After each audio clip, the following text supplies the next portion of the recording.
തന്റെ ആദ്യ സിനിമയിലെ നായകനെ തന്നെ തന്റെ 100ാമത്തെ സിനിമയിലും നായകനാക്കാൻ പറ്റുക ഇതൊരു മഹാഭാഗ്യമാണ്. ഇത് ലോക ചരിത്രത്തിൽ തന്നെ ഒരു സംവിധായകന് ഈ ഭാഗ്യം ലഭിച്ചിരിക്കുകയാണ്. അത് നമ്മുടെ സ്വന്തം പ്രിയദർശനാണ്. അപ്പോൾ കഴിഞ്ഞ ദിവസമായിരുന്നു ആ ഒരു സിനിമയുടെ ഒരു അനൗൺസ്മെന്റ്. അപ്പം മോഹൻലാലും പ്രിയദർശനും ഒരിടവേളയ്ക്ക് ശേഷം ഒന്നിക്കുന്നു. അത് പ്രിയദർശന്റെ 100ാമത്തെ സിനിമയിൽ മോഹൻലാൽ അഭിനയിക്കുന്നു എന്ന് പറഞ്ഞിട്ടുള്ളൊരു വാർത്ത ആന്റണി പെരുമ്പാവൂർ തന്നെ പ്രൊഡ്യൂസ് ചെയ്യുന്നു. അപ്പോൾ വളരെ ഒരു എന്താ പറയുക, ഭയങ്കര ഇമോഷണൽ ആയിട്ടുള്ള ഒരു വീഡിയോ, ഒരു ചെറിയൊരു വീഡിയോ ആണ് ശരിക്കും അതിൻ്റെ ഒരു അനൗൺസ്മെന്റ് എന്ന് പറഞ്ഞാൽ. എനിക്കത് കണ്ണിന് ഭയങ്കര രസകരമായിട്ട് തോന്നിയത് ഭയങ്കര വലിയ ഗിമിക്കുകളോ ഭയങ്കര പ്ലാനിങ്ങോ ഒന്നും ഇല്ലെന്നല്ല. അവർ ഒരു 4 പേര് നിന്നിട്ട് മോഹൻലാലും പ്രിയദർശനും ആന്റണി പെരുമ്പാവൂരും പിന്നെ ഇവരുടെ കോ പ്രൊഡ്യൂസർ ബിനു ജോർജ് എന്ന് പറഞ്ഞ ഒരു പുതിയ ഒരു എന്താ പറയാ ഒരു ചെറുപ്പക്കാരനാണ്. ഇവരെല്ലാവരും കൂടി നിന്നിട്ടുള്ള സംസാരമാണ്. അപ്പൊ അതിൽ വളരെ കാര്യമായിട്ട് ഇവർ സംസാരിക്കുന്നു.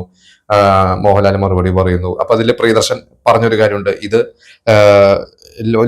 ഇതൊരു ആർക്കും ഇതുവരെ ലഭിക്കാത്തൊരു ഭാഗ്യമാണ്, ഇതൊരു റെക്കോർഡ് തന്നെയാണ്, ഇനി ആർക്കും ആ റെക്കോർഡ് ബ്രേക്ക് ചെയ്യാൻ പറ്റില്ല എന്നുള്ളത് ശരിക്കും വളരെ കോൺഫിഡൻസോട് കൂടിയാണ് പ്രിയദർശൻ സംസാരിച്ചത്. കാരണം അത് ആ ഒരു കോൺഫിഡൻസ് ഒരു സൗഹൃദത്തിന്റെ എന്താ പറയാ ഒരു ബോണ്ടിങ്, അവരുടെ ഒരു ഫ്രണ്ട്ഷിപ്പിന്റെ ഒരു ബോണ്ടിങ് കൂടിയാണ് വ്യക്തമാക്കുന്നത് എന്നുള്ളതാണ് എനിക്ക് പേഴ്സണലി ഫീൽ ചെയ്തിട്ടുള്ളത്. കാരണം പ്രിയദർശൻ പണ്ടും പറഞ്ഞിട്ടുണ്ട്, ഞാനില്ലെങ്കിലും മോഹൻലാൽ ഒരു നടനാവുമായിരുന്നു, പക്ഷെ മോഹൻലാൽ ഉള്ളത് കൊണ്ടാണ് പ്രിയദർശൻ ഇതുപോലെ ഒരു അറിയപ്പെടുന്ന സംവിധായകനായിട്ട് മാറിയിട്ടുള്ളതെന്നാണ്.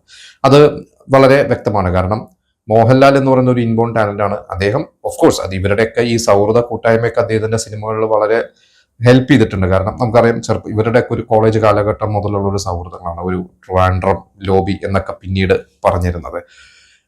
മോഹൻലാലും പ്രിയദർശനും സുരേഷ് കുമാർ, മണിയമ്പിള്ള രാജു, ഇങ്ങനെ ഇവര് അശോക് കുമാർ, ഇങ്ങനെ ഒരുപാട് പേരുണ്ടല്ലോ ഇവരുടെ. ഇപ്പൊ തിരനോട്ടം എന്ന് പറയുന്ന ഒരു സിനിമയൊക്കെ ചെയ്യുന്നു. അത് കഴിഞ്ഞിട്ട് പ്രിയദർശന്റെ അന്ന് ശരിക്ക് മോഹൻലാലാണ് ഇവരുടെ കൂട്ടത്തിൽ ആദ്യത്തെ ഒരു താരം. അതായത് മോഹൻലാൽ മഞ്ഞു വിരിഞ്ഞ പൂക്കൾ സിനിമയിലെ വരുന്നു. എനിക്ക് തോന്നുന്നു മഞ്ഞു വിരിഞ്ഞ പൂക്കൾ സിനിമയിൽ അന്ന് മോഹൻലാൽ ഇവരെയൊക്കെ വിളിച്ചിട്ട് ഇവരെല്ലാം വന്ന് അതിന്റെ ഒരു പൂജയ്ക്ക് വന്നു. ഫസ്റ്റ് ഷോട്ട് എടുക്കുമ്പോൾ എനിക്ക് തോന്നുന്നു അന്ന് ഫാസിൽ ക്ലാപ്പ് പ്രിയദർശന്റെ കയ്യിൽ കൊടുത്ത് പ്രിയദർശൻ ഒന്ന് ക്ലാപ്പ് അടിച്ചിട്ടുണ്ടെന്നൊക്കെ ഞാൻ ഇവിടെ വായിച്ചിട്ടുണ്ട്. അത് കഴിഞ്ഞ് പിന്നീട് മോഹൻലാൽ കത്തിക്കയറുന്നു. മോഹൻലാൽ അറിയപ്പെടുന്ന നടനാവുന്നു. വില്ലനായിട്ടും സഹനടനായിട്ടൊക്കെ അഭിനയിക്കുന്ന സമയത്ത് ഈ പറയുന്ന പ്രിയദർശനും സുരേഷ് കുമാർ അന്ന് ഒരു ഇൻഡിപെൻഡന്റ് ആയിട്ടില്ല. അത് ഇവരൊക്കെ സിനിമയുടെ പുറകെ സഞ്ചരിക്കുന്നു. പ്രിയദർശൻ അന്ന് ഈ പറയുന്ന അസിസ്റ്റന്റ് ഡയറക്ടറായിട്ടൊക്കെ വർക്ക് ചെയ്യുന്നു, സ്ക്രിപ്റ്റ് അസിസ്റ്റന്റ് ആയിട്ട് വർക്ക് ചെയ്യുന്നു. പല സിനിമകളുടെ ഒരു ഗോസ്റ്റ് റൈറ്ററാണ്. എനിക്ക് തോന്നുന്നു ഇന്ന് നമ്മൾ കാണുന്ന അന്നത്തെ 80കളുടെ പല ഹിറ്റ് സിനിമകളുടെയും പല റൈറ്റേഴ്സിന്റെ പേര് വെച്ചാണ് വന്നെങ്കിലും അതിൽ പ്രിയദർശനാണ് പലതും എഴുതിയിട്ടുള്ളതൊക്കെ പിന്നീട് പലരും പറഞ്ഞതായിട്ട് ഞാൻ വായിച്ചിട്ടുണ്ട്. അങ്ങനെ അന്ന് സത്യനന്ദിക്കാടും പ്രിയദർശനും ഒരിക്കൽ പറഞ്ഞൊരു വാചകമുണ്ട്, ഇതേപോലെ മോഹൻലാൽ ഒരു സിനിമയുടെ ഷൂട്ടൊക്കെ രാത്രി മുഴുവനും ഒരു ഷൂട്ട് കഴിഞ്ഞ് ഏതൊരു വില്ലനായി അഭിനയിക്കുന്ന സിനിമയുടെ ഷൂട്ട് കഴിഞ്ഞ് വന്ന് റൂമിൽ കിടക്കുകയാണ്. അന്ന് ഈ പറയുന്ന മോഹൻലാലിന്റെ റൂമിൽ അന്ന് പ്രിയദർശനും സത്യനന്ദിക്കാട് ഒക്കെ ഉണ്ട്. എനിക്ക് തോന്നുന്നു അന്ന് ഇവരൊന്നും ഇൻഡിപെൻഡന്റ് ഡയറക്ടർ ആയിട്ടില്ല. അപ്പോൾ സത്യനന്ദിക്കാട് ജസ്റ്റ് ഡയറക്ഷനിലേക്ക് കടന്നൊരു സമയമാണ്. അപ്പോൾ പ്രിയദർശന്റെയും സത്യനന്ദിക്കാടും നടുക്ക് കിടന്ന് മോഹൻലാൽ കടന്നുറങ്ങുമ്പോൾ പ്രിയദർശൻ സത്യനന്ദിക്കാടോട് പറഞ്ഞു, സത്യേട്ട ഇവൻ രക്ഷപ്പെട്ടാൽ, ഇവൻ സൂപ്പർ സ്റ്റാർ ആയാൽ നമ്മളൊക്കെ രക്ഷപ്പെടുന്നത്. പറഞ്ഞ പോലെ തന്നെ സംഭവിച്ചു. മോഹൻലാൽ എന്ന് പറയുന്ന നടനെ വെച്ച് തുടക്കകാലത്ത് സുകുമാരനെ വെച്ചും നെടുമുടി വെച്ചൊക്കെ സിനിമ ചെയ്തിട്ടുള്ള ഒരു സംവിധായകനാണ് സത്യനന്ദിക്കാട്. പക്ഷെ പിന്നീട് സുകുമാരനൊക്കെ ഒരു ഈ പറഞ്ഞ പോലെ മാർക്കറ്റ് വാല്യൂ ഒക്കെ കുറഞ്ഞു തുടങ്ങിയ സമയത്ത് മോഹൻലാലിന്റെ ഒക്കെ ഒരു വളർച്ചയിൽ ആ കൂടെ സഞ്ചരിച്ച ആളുകളാണ് ഈ പറയുന്ന സത്യനന്ദിക്കാട്, പിന്നീട് പ്രിയദർശനൊക്കെ. അപ്പോൾ പ്രിയദർശന്റെ ആദ്യത്തെ സ്ക്രീൻ പ്ലേ, പ്രിയദർശന്റെ പേര് വന്ന ആദ്യത്തെ സ്ക്രീൻ പ്ലേ എന്ന് പറയുന്നത് സിന്ദൂര സന്ധ്യയ്ക്ക് മൗനം എന്ന് പറഞ്ഞ ഐ.വി. ശശി സംവിധാനം ചെയ്ത ഒരു മൾട്ടി സ്റ്റാർ സിനിമയാണ്.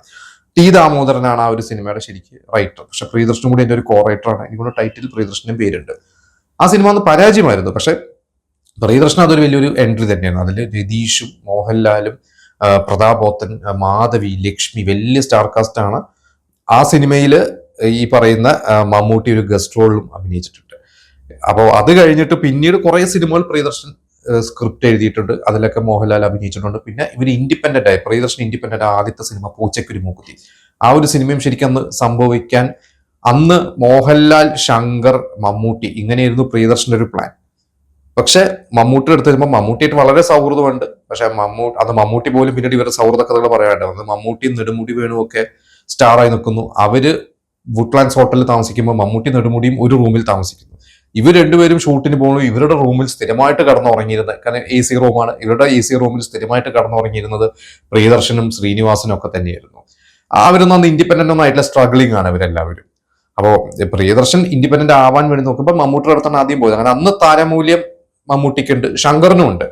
പക്ഷെ മമ്മൂട്ടിക്ക് എന്തോ ഒരു പ്രിയദർശൻ ഒരു കോൺഫിഡൻസ് ഇല്ലായ്മ, മമ്മൂട്ടി എന്ന് ചെയ്തില്ല. അതിന് ആ റോളിലേക്ക് സോമനാണ് വന്നത്. സോമൻ അന്ന് സൂപ്പർ സ്റ്റാർ ആണ്, പക്ഷെ ഈ പറഞ്ഞ പോലെ തന്നെ ഒന്ന് നായകതുല്യമായ വേഷങ്ങൾ നോക്കി ഒന്ന് താഴെ നിൽക്കുന്നത്, ഒന്ന് തലമൂലി മിടിഞ്ഞിരിക്കുന്ന ഒരു സമയമാണ്. നമുക്കറിയാം ഒരു 80s ശേഷം സുകുമാരനും സോമനും ഒരു 84 ഒക്കെ ആയപ്പോൾ അവരൊന്ന് ക്യാരക്ടർ റോളുകളൊക്കെ മാറി തുടങ്ങിയ സമയമാണ്. പക്ഷെ സോമൻ അത് ചെയ്തു. ഒപ്പം ശങ്കറുണ്ട്, മോഹൻലാലുണ്ട്. അന്ന് ആ ഒരു സിനിമ ഇവര് സുരേഷ് കുമാറാണ്, സനൽകുമാർ ഇവരുടെ സുഹൃത്തുക്കളാണ് പ്രൊഡ്യൂസേഴ്സ് എങ്കിലും ഈ പറയുന്ന പൈസയൊക്കെ മറ്റു പല ഫണ്ടേഴ്സിന്റെ അടുത്തുനിന്നൊക്കെ വാങ്ങിയിട്ടൊക്കെയാണ് ഇവര് ചെയ്യുന്നത്. അന്ന് പൈസ ഇല്ലാത്ത സമയത്തൊക്കെ പലപ്പോഴും മോഹൻലാൽ ഒരുപാട് ഹെൽപ്പ് ചെയ്തിട്ടുണ്ട്. കാരണം മോഹൻലാൽ ഒന്നും ഒരു റെമ്യൂണറേഷൻ ഒന്നും പറയാതെ തന്നെ അഭിനയിച്ചിട്ടുള്ളത് അങ്ങനെ പ്രൊഡ്യൂസേഴ്സ് സുഹൃത്തുക്കളാണ്. അന്ന് മോഹൻലാലിന്റെ ചേട്ടന്റെ ഒരു ജീപ്പ്, ആ ജീപ്പിലാണ് മോഹൻലാൽ രാവിലെ വരിക. എന്നിട്ട് ആ ഒരു ജീപ്പിലാണ് ഇവര് വേണ്ട കറക്കവും കാര്യങ്ങളൊക്കെ. അത്ര ഹെൽപ്ഫുൾ ആയിട്ടാണ് മോഹൻലാൽ പ്രിയദർശൻ അത് സിനിമയ്ക്ക് വേണ്ടി ഹെൽപ്പ് ചെയ്തിട്ടുള്ളത്. ഈ സിനിമയുടെ നമുക്കറിയാം ഒരുപാട് സിനിമകൾ പ്രിയദർശൻ മോഹൻലാൽ ചെയ്തു. അതിനുശേഷം ഇതിനിടയ്ക്ക് ചിത്രം എന്ന് പറയുന്ന ഒരു സിനിമ 88 ക്രിസ്മസ് സമയത്ത് ഇറങ്ങുന്നു. ചിത്രം ഭയങ്കര ഹിറ്റായ ശേഷം അതിനുശേഷം ഇറങ്ങിയ കുറച്ച് സിനിമകൾ ശരിക്കും പരാജയമായിരുന്നു പ്രിയദർശന്റെ. അതായത് വളരെ പ്രതീക്ഷയോടുകൂടി വന്ന വന്ദനം, ചിത്രത്തിന് ശേഷം അതേ ടീമിന്റെ വന്ദനം 89 ഓണത്തിന് ഇറങ്ങുന്നു. അത് വിചാരിച്ച പോലെ തിയേറ്ററിൽ ഏറ്റില്ല. പിന്നീട് നമ്മൾ ഇന്ന് റിപ്പീറ്റ് ആയിട്ട് കാണുന്നത് അത് എന്താ പറയുക, അതൊരു സിനിമയുടെ ഒരു മാജിക് ആണ്.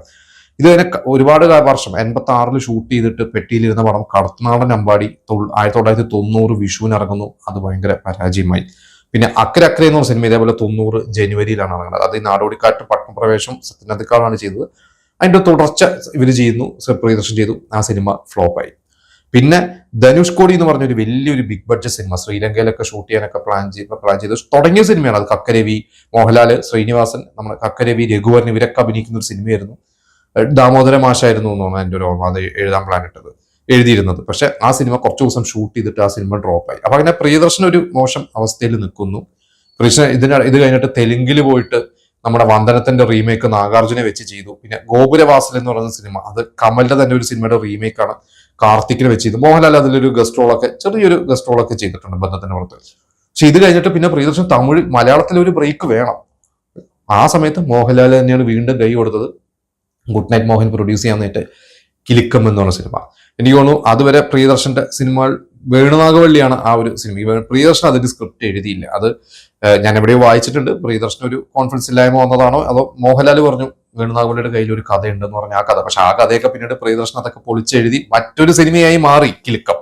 തമാശ രൂപേണ തന്നെ പിന്നീട് പറഞ്ഞിട്ടുണ്ട്. അതിന്റെ ഡിസ്ട്രിബ്യൂട്ടർ ഗാന്ധിമതി ബാലൻ പ്രൊഡ്യൂസർ ഗുഡ് നൈറ്റ് മോഹനെ വിളിച്ചിട്ട് പറഞ്ഞു, പ്രിയദർശൻ വേണുനാഗവള്ളി എഴുതിയ സ്ക്രിപ്റ്റ് അവിടെ ഉണ്ട്, അത് നമുക്ക് വേറൊരു സിനിമ ചെയ്യാം, ഇത് മറ്റൊരു സിനിമയാണ്. അങ്ങനെ ആ സിനിമ പക്ഷെ ഷൂട്ട് കഴിഞ്ഞ് ഫസ്റ്റ് കോപ്പി കഴിഞ്ഞപ്പോഴും ഗുഡ് നൈറ്റ് മോഹനൊന്നും വലിയ പ്രതീക്ഷയൊന്നും ഇല്ലായിരുന്നു. കാരണം ഇതൊരു തമാശ കുറെ ഉണ്ട്, ഇതൊന്നും ഓടുമില്ലെന്നല്ല. പക്ഷെ ആ സിനിമ ഭയങ്കര ഹിറ്റായി. നമുക്കറിയാം ഇൻഡസ്ട്രി ഹിറ്റ് തന്നെയായിരുന്നു ആ സിനിമ കിലുക്കൊക്കെ.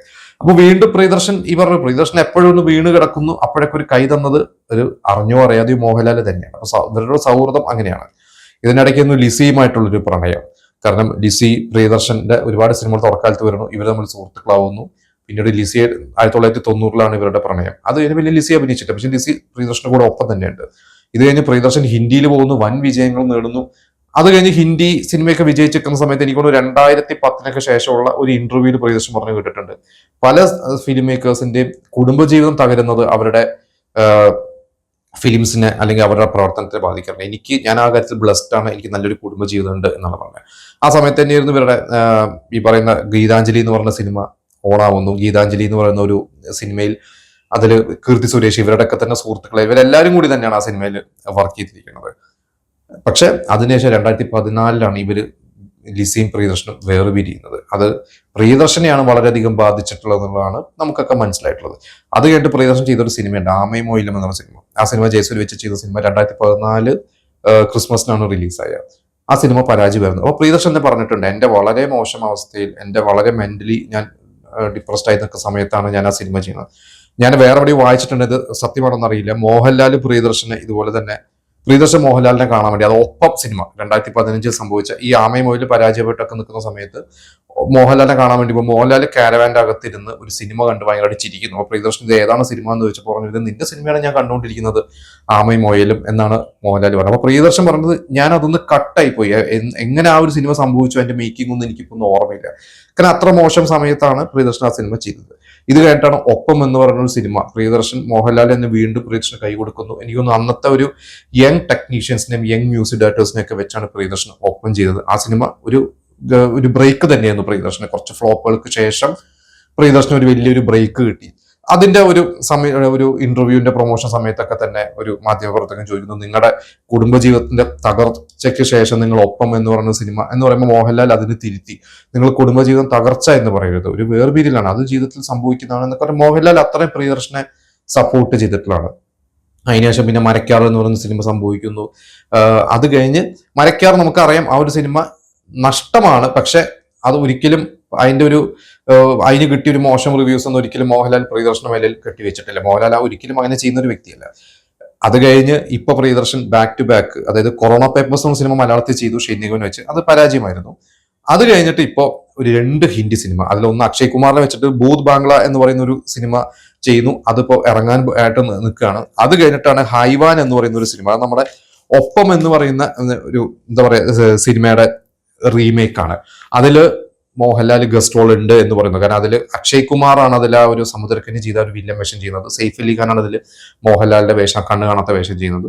അതിൽ മോഹൻലാൽ കൈ കൊടുത്തിട്ടുണ്ട്, ഒരു ഗസ്റ്റ് റോൾ ചെയ്യുന്നു. ഒഫീഷ്യലി എനിക്ക് തോന്നുന്നത് വന്നിട്ടില്ല, എന്തായാലും ആ സിനിമ ഇറങ്ങുമ്പോൾ നമുക്കറിയാം. അത് കഴിഞ്ഞിട്ടാണ് ഇപ്പോൾ പ്രിയദർശൻ മോഹൻലാലുമായിട്ട് വീണ്ടും ഇവർ ഒന്നിക്കുന്നു എന്ന് പറഞ്ഞു. അപ്പോൾ അതിനിടയ്ക്ക് മറ്റൊരു സന്തോഷകരമായിട്ടൊരു കാര്യം, ഒരുപാട് നാളുകൾക്ക് ശേഷം ഇവർ തമ്മിൽ വേർപിരിഞ്ഞു, പ്രിയദർശനും ലിസിയും വേർപിരിഞ്ഞെങ്കിലും ഇവരുടെ മകന്റെ കല്യാണത്തിന് ഇവർ വീണ്ടും ഒരുമിച്ചിരുന്നു. പിന്നീട് ഇവരുടെ മക്കൾ തന്നെ, കല്യാണി തന്നെ പറഞ്ഞിട്ടുണ്ട്, പല ചടങ്ങുകൾക്ക്, കുടുംബ ചടങ്ങുകൾക്ക് ഇവർ ഒരുമിച്ചാണ് ഇവർ വരുന്നത്, ഞങ്ങൾ ഒരുമിച്ച് വെക്കേഷന് കൂടാറുണ്ട്, അച്ഛനമ്മയും വരാറുണ്ട്. അതേപോലെ തന്നെ സിവി മലയലിന്റെ മകന്റെ കല്യാണം കുറച്ച് മുമ്പ് നടന്നു കഴിഞ്ഞു, എനിക്ക് തോന്നുന്നത് കുറച്ച് മാസങ്ങൾക്ക് മുമ്പായിരുന്നു. ആ കല്യാണത്തിന് പ്രിയദർശനും ലിസിയും ഒരുമിച്ച് വരുന്നു. സിബി മലയിൽ അവരെ ചേർത്ത് പിടിക്കുന്നൊക്കെ നമ്മൾ കണ്ടിട്ടുണ്ട്. കാരണം അന്ന് പിന്നീട് സിബി മലയിൽ വളരെ വികാരഭരിതനായിട്ട് പറഞ്ഞത്, ഞാൻ എൻ്റെ ഭാര്യയാണ് ലിസീനെ വിളിച്ചത്, ഇങ്ങനെ കല്യാണം ഉണ്ടെന്ന് പറഞ്ഞു, അപ്പോൾ ലിസി വരാമെന്ന് പറഞ്ഞു. ഞാൻ പ്രിയനെ വിളിച്ചു, അപ്പോൾ പ്രിയൻ പറഞ്ഞു ഞാൻ ലിസി കൂട്ടി വരാം എന്ന് പറഞ്ഞാൽ അവർ രണ്ടുപേരും ഒരുമിച്ച് വന്നു. അതിനുശേഷം അവർ രണ്ടുപേരും ഒരുമിച്ച് വിവാഹവേദി എന്നൊക്കെ ഇറങ്ങി വരുന്നതൊക്കെ നമ്മൾ കണ്ടിട്ടുള്ളതാണ്. ഇപ്പൊ വീണ്ടും മമ്മൂട്ടി, എനിക്ക് തോന്നുന്നു പാട്രിയോട്ടിന്റെ ഡബ്ബാണ് തോന്നുന്നത്, അത് ഇവരുടെ 4 ഫ്രെയിം സ്റ്റുഡിയോയിൽ നടക്കുമ്പോൾ അവിടെ പ്രിയദർശനും ലിസിയും ഒരുമിച്ചുണ്ട്, മമ്മൂട്ടി ഇവർ രണ്ടുപേരും ചേർത്ത് പിടിച്ച് ഫോട്ടോ ഉണ്ട്.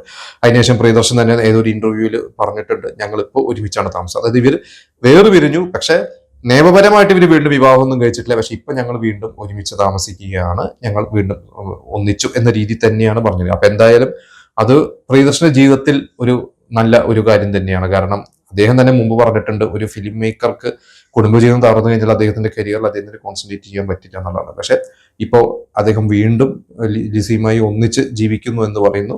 അത് ഒരു കടലാസിൽ എന്താ പറയുക, ഒരു ഭാര്യ ഭർത്താവ് എന്ന രേഖയില്ലെങ്കിൽ കൂടി അവർ ഒരുമിച്ചാണെങ്കിൽ അത് പ്രിയദർശന് സന്തോഷം നൽകുകയാണെങ്കിൽ അത് അദ്ദേഹത്തിന്റെ ഒരു സിനിമയിലും ആ ഒരു ക്വാളിറ്റി കാണാൻ പറ്റും എന്നുള്ളതാണ് എനിക്ക് തോന്നുന്നത്. എന്തായാലും മോഹൻലാൽ അദ്ദേഹത്തിന് എന്നും കൈവിടണം. അതാണ് ഒരു സൗഹൃദം എന്ന് പറയുന്നത്. ഒരു സുഹൃത്ത് ഒരു പ്രശ്നം വരുമ്പോഴും അല്ലെങ്കിൽ ഒരു ആപത്ത് ഘട്ടം വരുമ്പോഴും ഒക്കെ, അല്ലെങ്കിൽ ഒരു ആവശ്യം വരുമ്പോൾ അവിടെ ഒരുമിച്ച് ഉണ്ടാവുക എന്നുള്ളത്. അപ്പോൾ മോഹൻലാൽ തന്നെ പറഞ്ഞു, എന്നിട്ട് തമാശയായിട്ട് പറഞ്ഞിട്ടുണ്ട്, ഇതൊരു ഡ്രാമ മ്യൂസിക് എല്ലാം ചേർത്തൊരു ഫാമിലി സിനിമ ആയിരിക്കും. മോഹൻലാൽ ചോദിക്കുന്നത് ആക്ഷൻ ഇല്ലേ നോക്കി, പ്രേഷൻ ആക്ഷൻ ഇല്ലാതെ പറ്റില്ലല്ലോ, മോഹൻലാലിന്റെ ഫാൻസിന് അത് വേണമല്ലോ എന്നാണ് പറഞ്ഞത്. പിന്നെ അതിന്റെ കോ പ്രൊഡ്യൂസർ ബിനു അലക്സാണ്ടറും പറഞ്ഞത്, ഞാൻ ആദ്യമായിട്ട് തിയേറ്ററിൽ കണ്ടത് കിലുക്കമാണ്, ആ ഒരു കിലുക്കത്തിന്റെ ഒരു ടീമായ ഇവർ രണ്ടുപേരും കൂടെ ഒരു സിനിമ പ്രൊഡ്യൂസ് ചെയ്യാൻ പറ്റുന്നു എന്ന് പറഞ്ഞാൽ എനിക്ക് വളരെ സന്തോഷമാണ്.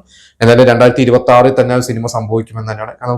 നമുക്ക് നല്ല നല്ല എന്റർടൈനിങ് സിനിമകൾ എന്താ പറയാ മലയാളത്തിൽ കുറഞ്ഞു വരികയാണെന്നുള്ള സത്യം തന്നെയാണ്. സിനിമകളുണ്ട്, വിജയിക്കുന്നുണ്ട്, ശ്രദ്ധിക്കപ്പെടുന്ന സിനിമകളൊക്കെ ഉണ്ട്, പക്ഷെ നല്ല പാട്ടും രസകരമായിട്ടുള്ള സിനിമകളൊക്കെ മലയാളത്തിൽ ഇന്ന് കുറഞ്ഞു വരികയാണ്. അത് ഒരു ഫാമിലി പ്രേക്ഷകരെ തിയേറ്ററിൽ വരുത്തുന്നത് ഒരു കുറവ് തന്നെയാണ്. അതുകൊണ്ട് പ്രിയദർശൻ സിനിമകൾ ഇവരൊരുമിച്ച് ഭൂരിപക്ഷം സിനിമകൾ തിയേറ്ററിൽ വിജയിച്ചിട്ടാണ് നമ്മൾ റിപ്പീറ്റ് കാണുന്നത്. അപ്പൊ അത്തരത്തിലൊരു സിനിമ തന്നെ ആവട്ടെ, ഇത് എന്റെ കുടുംബജീവിതത്തിലും നല്ലത് തന്നെ വരുമെന്നുള്ളതും നമുക്ക് പ്രതീക്ഷിക്കാം.